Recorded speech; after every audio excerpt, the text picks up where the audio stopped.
Imagine this. Every morning you walk out to your courtyard, leave a handful of seeds on a table or a few crumbs on the ground, and go back inside. Pause. First, nothing happens. The seeds just sit there, alone. No one comes.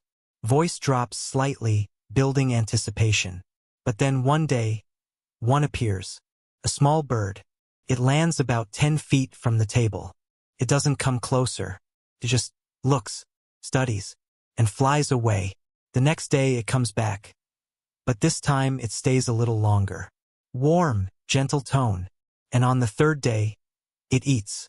Pause, let that sink in. What you don't know is that that moment changed everything. Not just for that bird. For you too. And nobody told you that. Slight pause. Most people think feeding birds is a simple act. Casual, almost dismissive tone, then shift. You put food out. They eat. End of story. But science says something very different. Voice picks up, curious, engaged. When you consistently feed the birds in your backyard, you trigger a chain of events that completely transforms your garden. And it happens in stages, each one more surprising than the last. Slower, deliberate, marking importance. The first stage is the slowest. And the most important. In those first few days, the bird that discovered your food doesn't just come to eat. Pause. Comes to study you. It watches what time you come outside. How long you stay. Whether you move fast or slow. Whether you make noise or not. Voice filled with quiet wonder. It is building a profile on you, and while it eats, it is taking mental notes. But here is where it gets fascinating. Leaning in. Like revealing a secret, that bird doesn't keep the information to itself. It shares it. Researchers have documented that when a bird finds a reliable food source, it changes its flight behavior. It starts taking different routes. It spends more time in that area. And it makes specific calls that other birds of the same species recognize. Soft, almost whispering. It's not a shout of food over here. It's more subtle than that. It's a shift in its pattern. And the others read it as a signal that something good is waiting in that direction. Gentle energy rising. And so begins the second stage. Sometime between the first and second week, you'll notice something. It's no longer just one bird. Two come. Then three. Then five. Warm curiosity. And they're not all the same. Different species start arriving. And this has a very precise scientific explanation. It's called interspecies facilitation. When one species feeds peacefully in a place, other species read that as a signal of safety. Relatable, almost smiling tone. If that sparrow is eating there without anything happening to it, then I can too. It's like walking past a restaurant. If it's empty, you hesitate. But if you see people eating inside, you feel safe to walk in. Building warmth. Birds do exactly the same thing. And the effect multiplies. Every new species that arrives attracts another. Your little table of seeds becomes a meeting point, a social hub for the neighborhood birds. Voice shifts, hushed, almost conspiratorial. But what happens after the second week is what nobody really tells you. Third stage. Your garden begins to change. Pause, emphasis. Not metaphorically, physically. Grounded, clear tone. The birds that come to eat don't just eat. While they're in your yard, they hunt insects. Lots of insects. A single chickadee can eat between 600 and 1,000 insects in a single day. Spiders, caterpillars, aphids, mosquitoes. Your garden becomes a natural pest control zone. No pesticides. No chemicals. Just birds doing what they were born to do. Pause. But that's not all. Birds also pollinate. Hummingbirds carry pollen from flower to flower while searching for nectar near your feeder. Sparrows and finches scatter seeds across your entire garden. Voice softens with wonder. Seeds of native plants, ones you never planted, begin to grow. After just 1 month of feeding birds, your garden has more flowers, fewer pests, and more life than ever before. Pause, let it land. And all you did was leave food on a table. Tone shifts, deeper, more personal. But there is a fourth stage, the most extraordinary of all. And it has to do with you. Slow, meaningful. After several weeks of routine, the birds no longer just tolerate you. They recognize you. They know who you are. and they have decided that you are safe.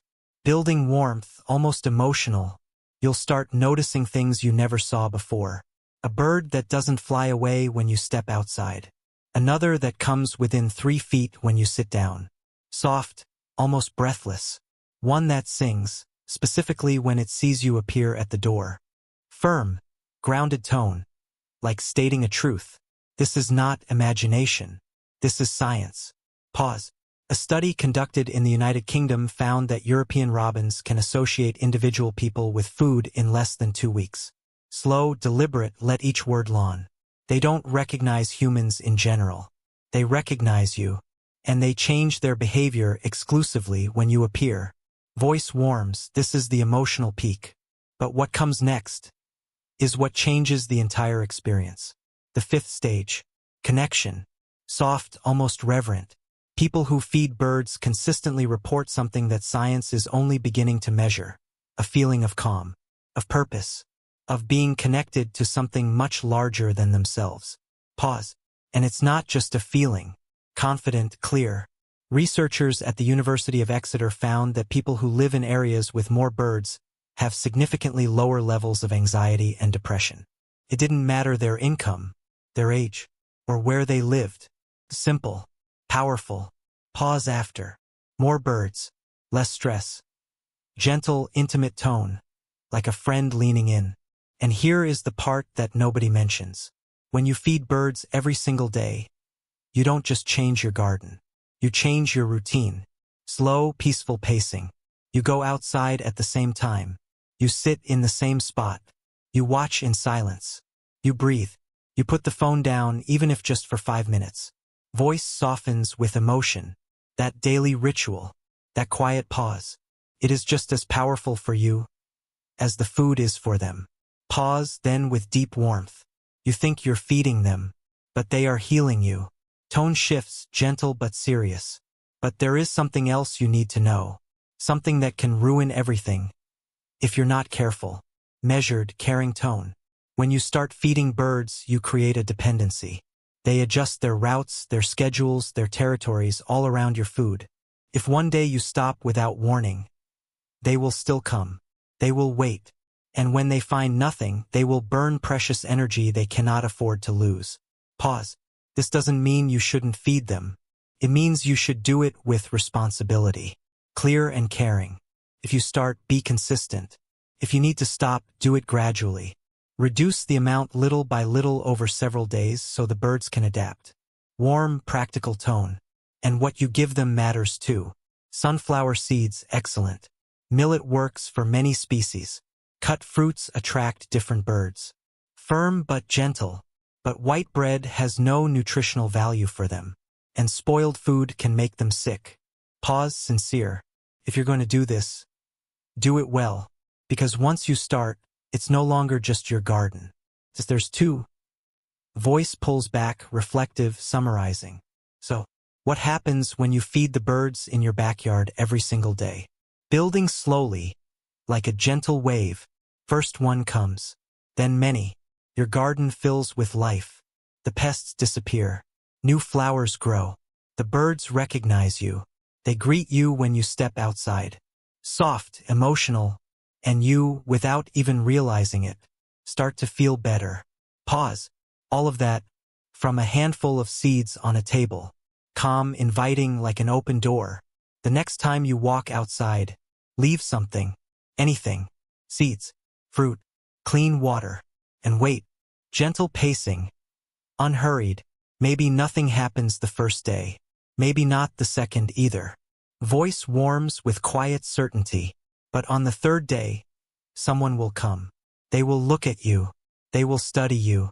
And if you prove that you are consistent, they will stay. Soft smile in the voice. And they will bring friends. Closing, warm, no channel name, neutral. If you want to know which foods are best for each type of bird and what to put in a feeder, that's coming in the next video. Encouraging, genuine. Give this a like if it inspired you to try. And tell me in the comments, do you already feed the birds in your backyard? What species visit you? Final line, quiet confidence. Because if you haven't started yet, after this video, you're going to want to.